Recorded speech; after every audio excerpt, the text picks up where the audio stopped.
Well, skylines were built in Colombia as a transportation system. Originally, when you have this vertical city, you need some way to get, product from one place to another.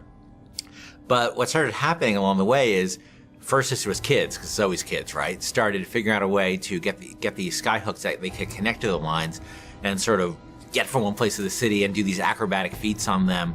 But as the situation in Colombia started devolving and the place got more violent and normal routes of transportation started getting disrupted, and people started using the skylines to get around. The Vox Populi and the founders started using it in combat situations. And all of a sudden, the requirement for guys who knew their way around a skyline and who could fight effectively on the skylines became way more important.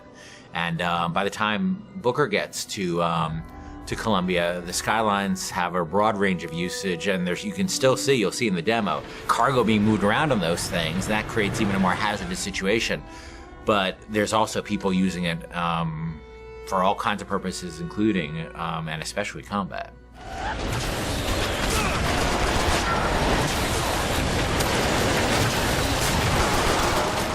One of my big frustrations in working on BioShock 1 is we had the ocean, but it was really just a piece of art. We never really dealt with, what it was like to fight at the bottom of the ocean in any meaningful way. And in Infinite, we wanted you to be in the sky. We wanted the visuals, obviously, of that, which I think are really great. But we also wanted vertical combat.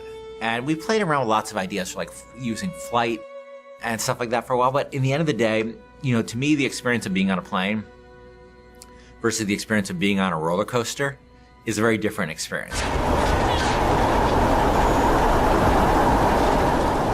For me, it's always been about wooden roller coasters. I've never been as much a fan of the steel ones. And that sort of clackety-clack feeling of, that going up to the top of a hill and then going over, and that amazing feeling you have. And I really want to put that in a game. I want to get that feeling in a game. And then, of course, being a video game, I want to enhance that with combat. I want to be on one of those old wooden roller coasters that's stacked upon another wooden roller coaster in this city, and jumping from one to the other with weapons, with people shooting at me. I just wanted to get that feeling. And this isn't a monorail. This isn't a people mover. This is something that is incredibly vertical. It's incredibly open-ended. And that's what BioShock games are about. They're about giving the player a ton of tools and a ton of options and just letting them go to town. The skyline! Follow me!